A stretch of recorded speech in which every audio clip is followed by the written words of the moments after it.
राजधानी जयपुर के शहीद स्मारक पे इस समय हम खड़े हैं। आपको बता दें कि अब से थोड़ी देर बाद नरेश मीणा जी यहाँ पर आने वाले हैं और करीब 14 से 15 दिन का अनशन वो कर चुके हैं। और सबसे बड़ी बात यह है कि आज वो अपना अनशन तोड़ने ही आ रहे हैं।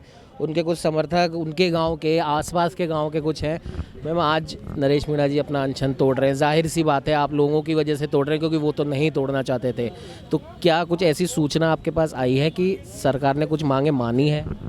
सरकार ने कोई मांगे नहीं मानी है अभी तक, ना कोई सूचना। सरकार ने तो आगे अभी तक ये नहीं पूछा नरेश मीणा जिंदा है कि मर गया, उसको कोई फर्क ही नहीं पड़ रहा। वो सिर्फ अपने में मस्त है, उनको कोई फर्क नहीं पड़ता है कि नरेश मीणा कहाँ है, हॉस्पिटल है, क्या हुआ क्या नहीं हुआ, या जनता के साथ क्या रहा, उसको कोई फर्क नहीं। वो सिर्फ अपनी कुर्सी की जिद में इतनी ज़्यादा पागल हो चुकी है सरकार, जिसकी कोई अधिक, क्योंकि उन्हें पता है मैं 2028 तक राज करना, लेकिन आगे कर लेगी क्या? क्योंकि हम जनता ही तो हैं वोट देने। कितनी बार ईवीएम से घोटाला कर लोगे, अब नहीं होगा ऐसा। जब यहाँ पर बैठे थे नरेश जी, तब उनसे हमारी बात भी हुई थी। उन्होंने कहा था कि वो सिर्फ एक आंदोलन यहाँ से नहीं चला रहे हैं, भाई बच्चों का हक तो दिलवाना ही है, लेकिन उसके अलावा उन्होंने कहा था हाड़ौती क्षेत्र का जो आदिवासी है, जो गांव ग्रामीण इलाके का जो रहने वाला है, उसे अभी तक हाड़ौती क्षेत्र के स्पेशली उसे अभी तक नज़रअंदाज किया गया है। और वहाँ से कोई नेता निकल कर नहीं आया, और कोई अगर कोशिश भी करता है तो उसका हाल वही होता है जो आज मेरा है।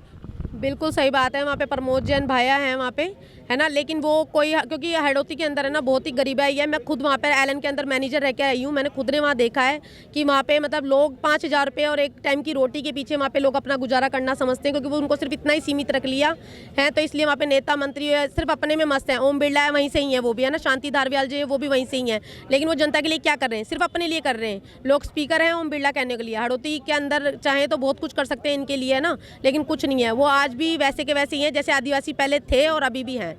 उनके यहाँ पे 16-17 साल के बच्चे को ही शादी हो जाती है, क्योंकि उनको कुछ पढ़ने का वही नहीं है, क्योंकि गवर्नमेंट उनके लिए कुछ करती ही नहीं है। तो किस लिए? वोट तो आप सभी से ले रहे हो ना, चाहे शहर वालों से ले रहे हो चाहे गाँव, वोट तो आपको सभी दे रहे हैं। लेकिन एक विडम्बना ये भी तो है, क्योंकि राजस्थान में हमने कभी भी तीसरे मोर्चे को उतना बढ़ावा दिया ही नहीं, इसीलिए शायद कभी एक बार कांग्रेस एक बार बीजेपी, लेकिन अब की बार क्या आपको लगता है कि तीसरा मोर्चा खड़ा होगा?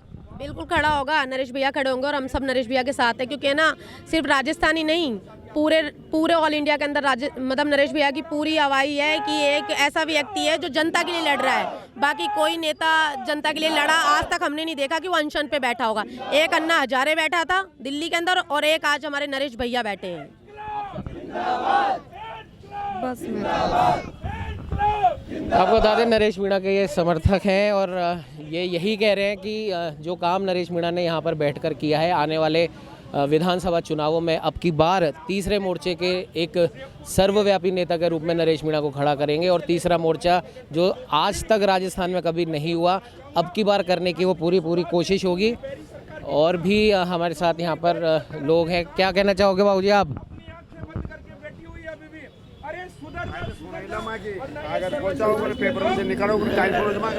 नहीं बोलो ना, हम सुनाएंगे। बोलो तो सही आप। कितनी बार पेपर में निकाल दिया आपने? हमने तो हर बार निकाला। नहीं निकालते हो आप, ये सिर्फ निकाला है, रख लेते हो आप। अभी मैं आपको दिखा। नहीं दिखा दे दो, अब तक हो जाता ना, फैसला हो जाता ना। आप बोलो, क्या बोलना चाहोगे? देखिए भाई साहब, ये है कि जब देश आज़ाद हुआ था तब एक सोचा था कि इस कटे फटे विकृत देश को एक हमारे जो शहीद हुए थे क्रांतिकारी जिन्होंने कुर्बानी दी थी, उनको सच्ची श्रद्धांजलि अर्पित होगी। लेकिन यहाँ गरीब शोषित पीड़ित वर्ग के लिए कोई जनता है और ना जनप्रतिनिधि, नई व्यवस्था काम करती है, उसको हे दृष्टि से देखा जाता है। और ये जो सिस्टम है पूंजीपतियों के लिए काम करता है। सत्ता से पूंजी और पूंजी से सत्ता, ये खेल चल रहा है। अभी तक जो आज़ादी जिस प्रकार से गरीब शोषित पीड़ित वर्ग को मिलनी चाहिए थी, वो सही अर्थों में आज़ादी नहीं मिली।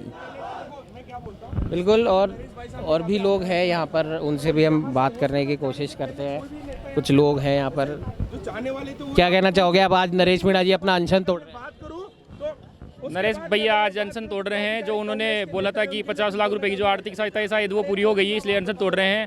और आपने देखा होगा जब यहाँ पे अनशन था तो यहाँ कोई नहीं आया। जैसे हॉस्पिटल में वहाँ नरेश भाई साहब मिलने का तांता लगा हुआ है, तो वहाँ पे बहुत सारे नेता आए हैं, क्योंकि उनके जो वहाँ पे नेतागिरी कर रहे हैं, तो वहाँ पे उनकी दुकानों में सामान ही नहीं बचे।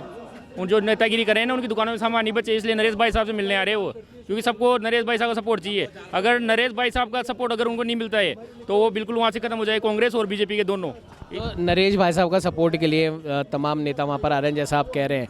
और एक यहाँ से बात नरेश जी ने उठाई थी कि राजस्थान में कभी भी तीसरा मोर्चा खड़ा नहीं हुआ। जाहिर सी बात है, जनता या तो कांग्रेस को वोट दे रही है या भाजपा को वोट दे रही है।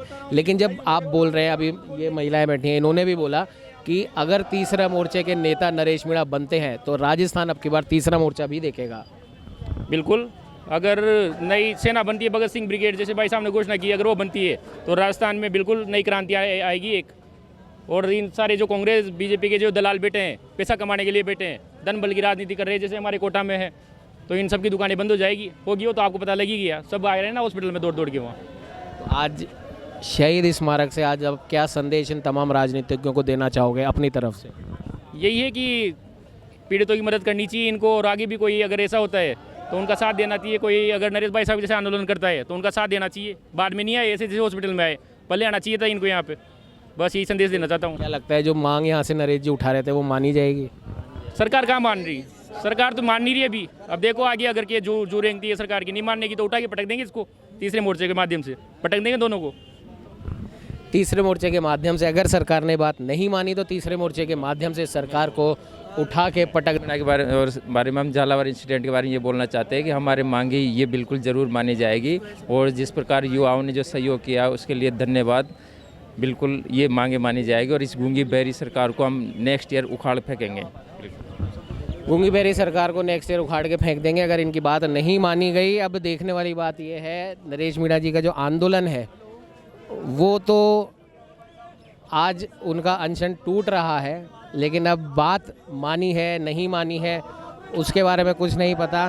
कर रहा था कि सरकार ने जिस तरह से इस राजस्थान में सांप्रदायिक दंगे में मरे कन्हैया लाल को और सांप्रदायिक दंगे में मरे एक मुस्लिम समुदाय के व्यक्ति को 50-50 लाख रुपए दिए थे, उसी तरह से ये जो पिपलोदी स्कूल हादसे में जो बच्चे मरे हैं, जो 4 बच्चे भील समाज के हैं, 2 बच्चे एससी समाज के हैं, 1 बच्चा लोधा समाज का है, इन 7 बच्चों को भी सरकार 50-50 लाख का मुआवजा दे।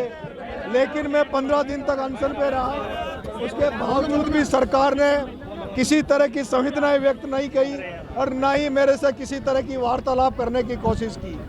मैंने जब 15 दिन मेरा अनशन हो गया था, मेरे परिजन, मेरे शुभचिंतक, मेरे चाहने वाले लोगों को जब ये चिंता होने लगी कि 15 दिन अनशन को बहुत होता है, और उसके बाद सब लोगों ने ये आग्रह किया कि आप अनशन तोड़ दो, तब मैंने आग्रह किया कि मैं खाली हाथ अनशन नहीं तोड़ूंगा।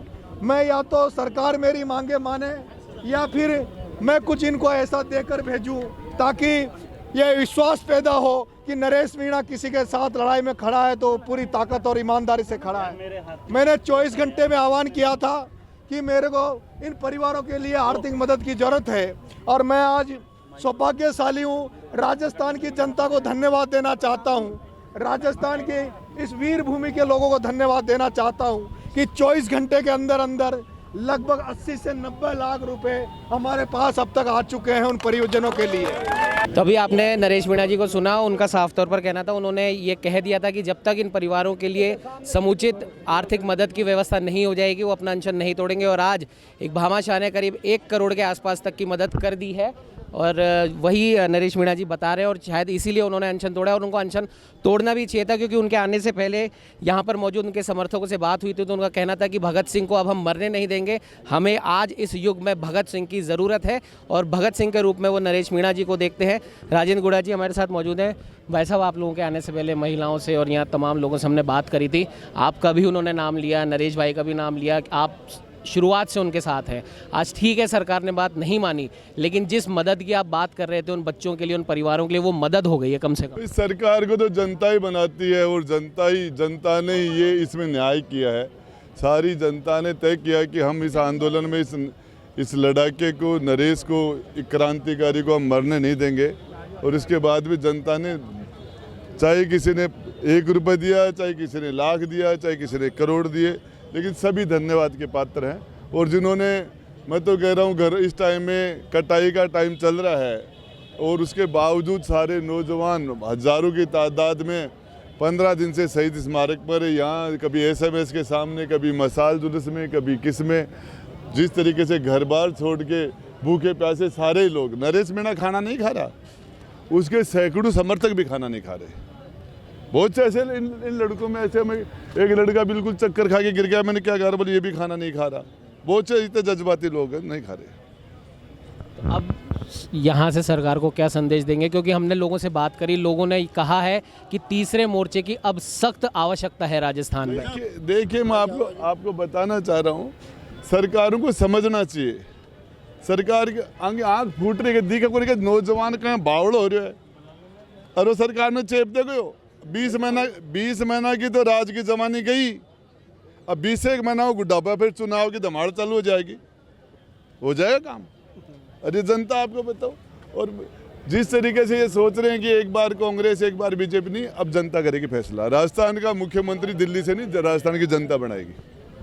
राजस्थान का मुख्यमंत्री दिल्ली से नहीं बल्कि राजस्थान की जनता ही बनाएगी। और अब जो जनता सरकारें बनाती है, जो जनता सत्ता की चाबी राजनीतिज्ञों के हाथ में सौंपती है, आज उसी जनता ने नरेश मीणा का अनशन तुड़वाया है। उसी जनता ने किसी, जैसे कि गुड़ा साहब ने बताया कि किसी ने 1 रुपये दिए, किसी ने 10 रुपये दिए, जिसकी जितनी श्रद्धा उसने उतने रुपए देकर करीब 1 करोड़ रुपए जमा करे और उस परिवार तक पहुंचाए हैं जिसके बच्चे झालावाड़ उस स्कूल हादसे में मरे थे। आप देख सकते हैं ये जो तमाम जो भीड़ है पूरे इस शहीद स्मारक पर, यहाँ से लेके वहाँ तक, ये वही जनता है जो चुनावों में भले ही कांग्रेस हो भाजपा हो उनको सत्ता की चाबी सौंपती है।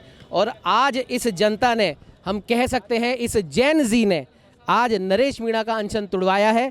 और नरेश मीणा का अनशन इस बात पर था कि जब तक मैं उस परिवार को आर्थिक मदद नहीं दिलवा दूं तब तक मैं अनशन नहीं तोड़ूंगा। तो इसी जनता ने पैसे इकट्ठे करके नरेश मीणा को दिए, चेक सौंपे, और तब जाके नरेश मीणा ने अपना अनशन तोड़ा है। लेकिन अब तमाम सरकार के नुमाइंदों को, भाजपा के नेताओं को, कांग्रेस के नेताओं को इस भीड़ से, जनता के इस सहयोग से ये कम ये सबक तो लेना चाहिए कि जो जनता आपको कुर्सी देती है, राजनीति की सत्ता की चाबी सौंपती है, वही जनता अगर एक आंदोलनकारी का आंदोलन तोड़वा सकती है तो वो आने वाले चुनाव में क्या कुछ बदलाव ला सकती है, ये सोचना आपके हाथ में है।